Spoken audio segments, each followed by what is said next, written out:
အားလုံးပဲမင်္ဂလာပါဒီနေ့မှာတော့ဆရာဆိုင်းခွန်အောင်အင်းတော်ကြီးရေးသားထားသောဆရာတာရနဲ့တွေ့ဆုံခြင်းအပိုင်းလေးမှာအပြန်လန်းဆိုတဲ့ဝတ္ထုလေးကိုတင်ဆက်ပေးတော့မှာဖြစ်ပါတယ်ကျွန်တော်အကောင့်လေးကိုလည်း like and follow လေးလုပ်ပေးကြဖို့မမေ့ကြပါနဲ့ခင်ဗျာကျောင်းနဲ့ဆရာတာရလည်းဆရာမြတ်ထုံးခိုင်အကူညီတောင်းတဲ့ကိစ္စကိုကူညီပြီးတော့မင်းသားကနေပြန်လာခဲ့တယ်ဗျနေရာလည်းပူလူကလည်းပင်ပန်းလာတော့ခရီးတစ်ထောင်နာကိုနီးစက်ရရွာရဲ့ဇေယျလေးမှာထိုင်လိုက်ကြတယ်ဗျပြီးတော့ဘိုက်ကဆာလာတဲ့ဝမ်းသာဖြည့်ဖို့ရွာထဲကိုဝင်လာခဲ့ကြတယ်ဗျရွာဝင်ထိုက်မှာပဲကြီးကုန်းရွာလို့ဆိုင်းဘုတ်လေးတင်ထားတယ်ဗျပဲကြီးကုန်းရွာအင်ဂျီ150လောက်ရှိမှထင်တယ်ဗျရွာထဲကိုတော်တော်လေးဝင်ရတယ်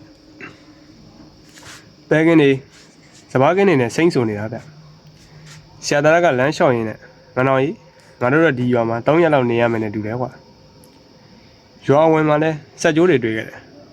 အခုလည်းရွာထဲဝင်လာတာငါကောင်းပေါ်ဆက်တွေကတိုးနေတယ်ကွာဟုတ်လားဆရာသားကျုပ်မှလည်းခေါင်းနဲ့ရိတ်ခနဲဖြစ်သွားတယ်ဗျအေးမင်းကဓာတ်မခံနိုင်သေးတော့မူးမော်တာတော့ရှိတော့ပေါ့ကွာကဲပါမနောဒါလေးထားလိုက်အရင်ငါတို့ဘိုက်ပြည့်မယ်ကွာရှေ့မှာဈေးဆိုင်တန်းလေးတွေ့တယ်ဝင်ကြည့်အောင်ဒီလိုနဲ့ကျုပ်နဲ့ဆရာသားလည်းဈေးဆိုင်ခင်းတန်းမှာထိုင်ပြီးတော့အတုပ်တစ်ပွဲတစ်ချက်နဲ့နှစ်ပွဲဝယ်စားလိုက်တယ်ဗျ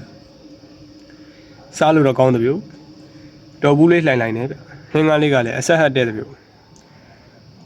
စားပြီးတော့ဆရာသားကအဖွားဒီနားမှာကျုံးငံဖျားနဲ့နီးတာရှိလားဗျဆန်ရှင်အမေကြီးကရှိတယ်ငါတူကြီးဒီကနေရှေ့ကိုကွန်း100ညလောက်ရှောက်သွားရင်အမြိုက်ကျောင်းတိုက်ရှိတယ်ကွဆရာတော်ကြီးလည်းရှိတယ်ငါတူကြီး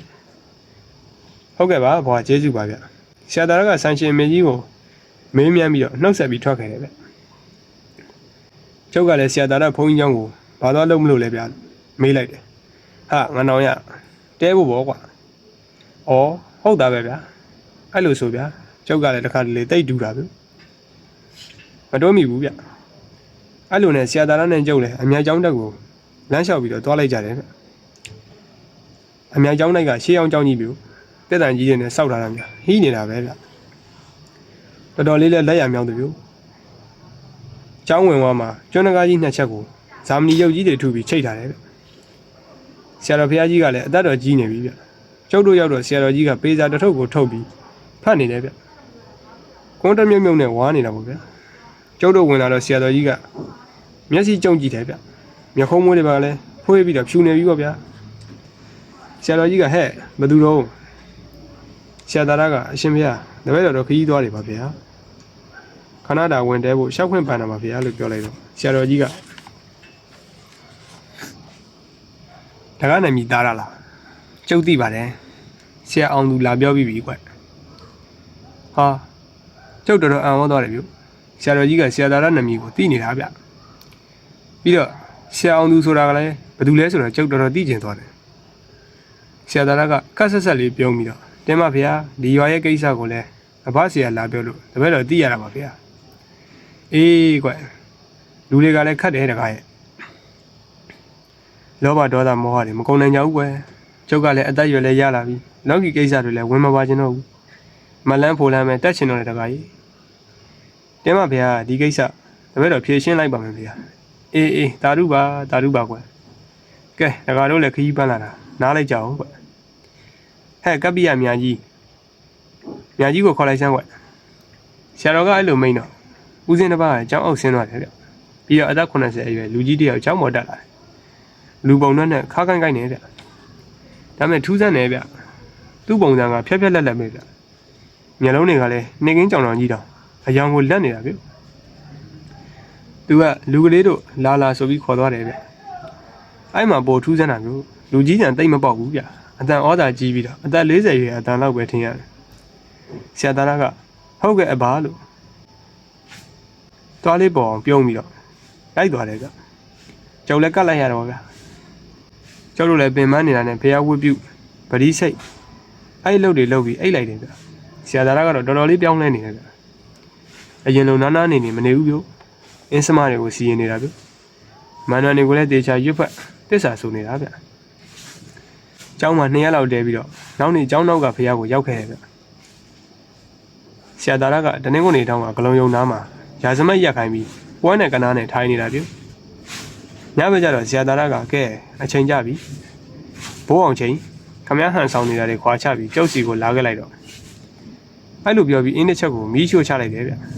ခဏဆောင်နေလိုက်တယ်ကျုပ်ကဆရာသားနောက်မှာထိုင်နေတာပေါ့ဗျအဲ့အချိန်အတန်ကြားလိုက်တယ်ဗျအတန်ကြားလိုက်တဲ့နေရာကိုလှည့်ကြည့်လိုက်တော့ဘုရားရဲ့စနေထောက်ငကားရုပ်နောက်ကထွက်လာတာဗျ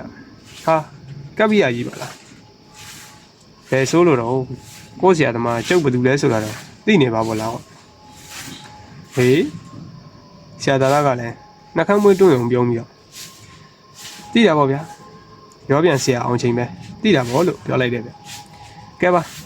ခမရဲ့အသက်ကြီးအောင်လှုပ်ထားတဲ့အတက်တွေခွာချလိုက်တော့ဒါမှအရင်နဲ့ပဲလာစမ်းပါဗျာအေးပါငါကလည်းအခုလိုဆရာမျိုးနဲ့တွေ့ရရင်တော့ရင်ခုန်တော့ပေါ့ကွာလို့ပြောပြီးတော့သူ့မျက်နှာကိုတက်နဲ့တက်ချလိုက်တယ်ဗျဟာထူးဆန်းလိုက်တာဗျာအသက်40အရွယ်လောက်လူတွေဟုတ်ဗျနှခမ်းမွေးရေးနဲ့နှာတန်ဖြောင်းဗျအသားကလည်းဖြူတယ်ဗျကဲဆရာသားခမလည်းကျုပ်အဆင့်ကိုတီးရောပေါ့လို့ဆရာအောင်ချင်းကလှမ်းပြောလိုက်တယ်ဗျဆရာသားကလည်းသိပါတယ်ဗျသိပါတယ်ခမကရောပြန်ဆရာချုံရဲ့တပည့်ကန္တဗနတ်မော်အောင်ထားတဲ့ပညာတိုက်တူးတဲ့ဆရာ9ယောက်ထဲထိတ်တန်းဆရာပဲလေဗျဟာဗျာခမကလည်းမြောက်နေပြန်ပြီကျုပ်ကိုကျုပ်တော့ဒီလောက်ဘွဲတွေများမှမသိဘူးလို့ခမပြောမှပဲသိရတော့တယ်ဗျအဲ့လိုပြောပြီးတော့ဆရာအောင်ချင်းကအော်ကြီးနေတယ်ဗျကဲဗျအပြောတွေရက်ပြီးအလုံးနဲ့တက်တည်ပြတာပေါ့ကျုပ်ကအခုဒီဝိဇ္ဇာလေးပါဖရာတိုက်ကိုတူးကိုလာတာဗျဒီတဲ့ကပထမစရုပ်ထပရပိုက်ကိုရယူဖို့ဗျာဒါမဲ့ခမရောက်လာတော့ကျုပ်အစီအစဉ်နဲ့အကုန်လုံးပြတ်ကုန်ပြီပေါ့အဲ့တော့ခမကိုတတ်ပြီးမှပဲအေးစေးတူးတော့မယ်ဗျာဆရာသားရေးစကြတာပေါ့ဆရာသားကလည်းကဲဗျာအဲ့ဆိုလဲစကြတာပေါ့ဆရာအောင်ချိန်ရေးလို့ပြောပြီးဆရာသားကအင်းတစ်ချက်ကိုရိုက်ပြီးရာဇမပတ်လည်းလက်ညှိုးထိုးပြီးစီးချလိုက်တယ်ဗျပြီးတော့ထိုင်ချလိုက်တယ်ကျုပ်ကလည်းငါတော့ဘာဖြစ်ဘာမြင်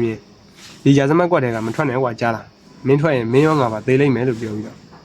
တိုင်ဝင်အင်းတစ်ချက်ကိုကျုပ်ကိုပေးတယ်ဗျသူကငါ့ကိုမရရင်မင်းကိုတိုက်မှာပဲအဲ့ကြရင်ဒီအင်းကိုမင်းစီလာတဲ့အရာမှန်သမျှပြစ်ပေါက်လိုက်ကွာပေါက်ပြီးတာနဲ့ပုံအေးတန်ညက်တိမာရအီဆိုတဲ့ခါရာကိုပြန်ရွတ်အဲ့အင်းကမင်းစီပြန်ရောက်လာလိမ့်မယ်အဲ့လိုမှနေတော့မှားချိန်တော့မပြီးသေးဘူးဆရာအောင်ချိန်စီကနေလက်ခနဲဆိုအလင်းရောင်တစ်ခုပြေးထွက်လာတယ်ဗျဆရာသားကလည်းကမန်းကရမ်းပဲပြုလာဝါနဲ့ကာပြီးရိုက်ချလိုက်တယ်ဗျဆရာအောင်ချိန်ကဘယ်ဆိုးလို့တော့မင်းအဆန်းလည်းမသေးဘူးပဲလို့ပြောပြီးတော့ကဲဒါကဝေဘကြီးတယ်နဲ့ဆင်ထားတဲ့ဆေးခဝင်ကွာခံမေလို့ပြောပြီးတော့အယုတ်တရုတ်ကိုကျုပ်တို့ရှိတဲ့ချိန်ပြစ်ချလိုက်တယ်ဗျအယုတ်ကလည်းမြေပေါ်ကျတာနဲ့အယုတ်ထဲကနေဘိုက်ကြီးနေတဲ့မိန်းမတယောက်ထွက်လာတာပြု